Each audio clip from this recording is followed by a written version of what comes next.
Hello, Grey Couch family. Hi, This is Stanley and Tito, coming to you today, not from the Grey Couch, but from something that we are trying to just put together so we can be here with you. a nondescript location, not Area 51. Okay. But anyway, thanks for joining us again. And I think today's topic is one that has something for every stage and or phase of marriage or even relationships. Yes. And by relationships, I mean the platonic, the deep, familiar and relationship. they're about to get married, remember? And they're about to get married. Okay. And today we want to talk about how controlling yourself can keep you from having to control your partner. Is it having to or trying to? I guess. Yeah. Okay. I guess trying to keep from trying to control, because there's no event you're going to always try. And perhaps save you and your spouse years worth of stress and gray hairs, depending on the type of on the type of dynamic that you have with your partner. Yeah. So there's always a story, right?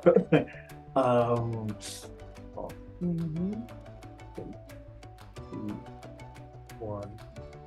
I guess you can say it again. 3, 2, 1, action.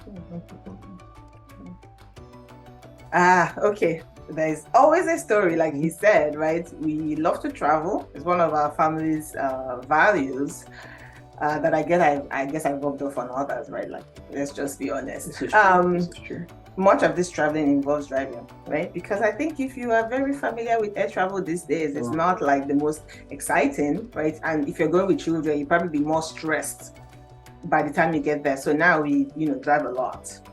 And Stanley is the designated driver. No, not because I drink. I mean, truth be told, if I don't get to drive, I end up sleeping. I'm very, very comfortable with wherever I'm sleeping. So with whoever is driving. So even me, you're comfortable with my driving. I know. Truth be told.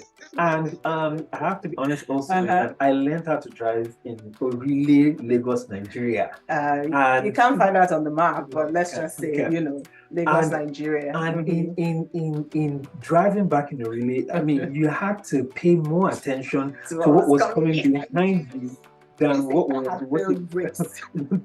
was in front of you. No sleeping, don't expose me to listen. And so you can imagine how that might be a problem driving here in the US, especially when your spouse is a designated passenger driver. No. Well, I guess that's what you take into calling me. Sometimes I wonder how we're able to travel this much, but hey. Okay. Yeah. So I mean, I guess part of it is like, please don't come and drive me and my children, into somewhere, right, off the beaten path. And I have to say, my passenger driving has helped us from rear-ending the car in front of us. Not once, not twice, right? I'm playing the fifth as usual on that one. I can neither attest to or deny any of those allegations. But you can see how this can be a huge area of conflict and control. That small box of the car. For the long hours. And I know how great of a driver I am. You are actually. Master driver. I call you a master driver. Like you're the master, what's the word? Shit that we all use. Okay. No, but in the midst of all that, I'm trying very hard to control my responses to what I feel or I think of as, criticisms of my driving and what have you, And maybe getting me to do the driving. But you just said that if I drive, you're so comfortable that you sleep, right? So I can drive just fine. You can drive just fine. And this is how I put my own But I guess, where we're coming from today is that over time we've learned how, mastering some of these things is important, right? We kind of think, do we focus on this or do we focus on what we're going to gain in the car, which is all those hours of connection, right? Talking and hashing through things, right? So it's almost like you're going to have this thing on Back the and road, forth. Yep. you know, Yep. and you're just like, okay, let's just go, right? We'll come back in one piece. So I guess that's the idea of there are certain things that are almost like perennial, right?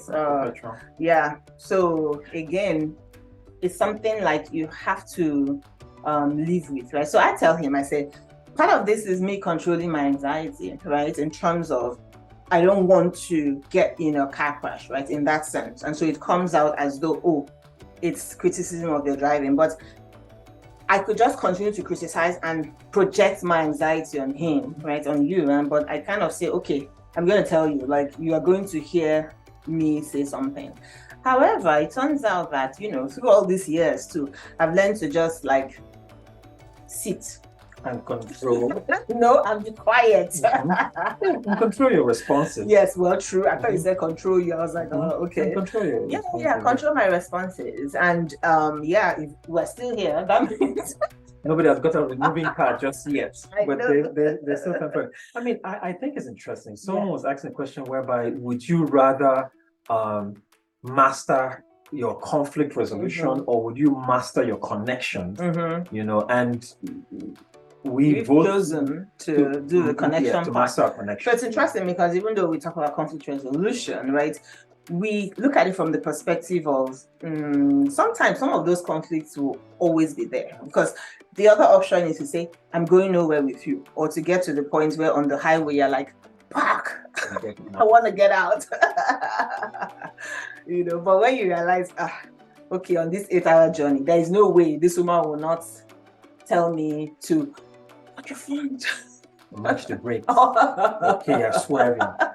You know, I mean, I found out that a lot of working relationships, you only resolve about a third of your conflicts. You know, so that leaves another 2/3 as I want to call them recurring decimal marks. So recurring. Because for how much we travel, right? It's kind of like becomes a recurring thing, right? In that sense.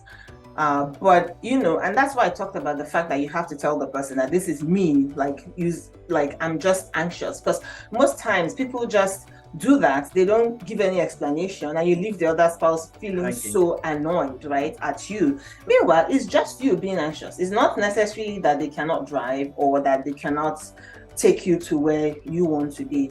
And you know, I mean, even though when he sits on the passenger side, he's always also telling me, watch.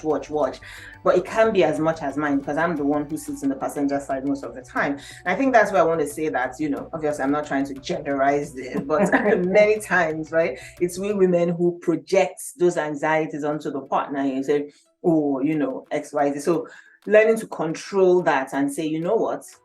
We're going to get to where we're going. By God's grace, I've prayed. Because it's not necessarily the person who is driving that is the safety person. That's just the honest truth, right? And so when you think about those kinds of things in perspective, so putting things in perspective. So put your anxieties in perspective and not project it onto the other person. Because last week we talked about that whole idea of projection. So last week we talked about patriarchy. Now I'm talking about the women, right? Because sometimes it's we that project our anxieties onto a situation and then say there's a big problem here, right? As opposed to looking inward to say, is there a problem or am I the problem? You know, and I like that idea of perspective, because a lot of times when I self-soothe, when I feel I'm being criticized, that's what I try and put things in context and perspective, as in, okay, and that I guess in that place having a healthy trust bank helps, because I'm like, okay, this is not, I'm not. I guess that's what helps you. The last time we traveled, because I was just mom. Like, remember, I'm sure you're probably thinking, what's up? That was just me. I'm like, Lord help me, I'm gonna just be quiet from Washington to New Jersey, and then at some point the inevitable happened, and it's like, I was watching my back. I'm like, okay, as long as you don't ram into the person in front of us. Good brakes. I know, always help with that. Yeah, but you know, you cannot trust your brakes too much, I'm telling you. Which, you know, when we think about it, when we talk about self-control, you know, I mean, if you've read the studies or heard it, people say that trying to do things through your own willpower is actually, like, the willpower is a muscle that depletes. Like, it's something that you cannot power things through by yourself, it's which is infinite. Yeah, It's which is finite. why when we talk about self-control, we're not talking about you powering through it by yourself. Remember how I said I had to pray, because left to me, I would have been just like speaking, because that's my anxiety taking over. But when I kind of like, Father Lord, I don't want to say anything on this journey. Let's just, Go to work. enjoy ourselves. Don't want to.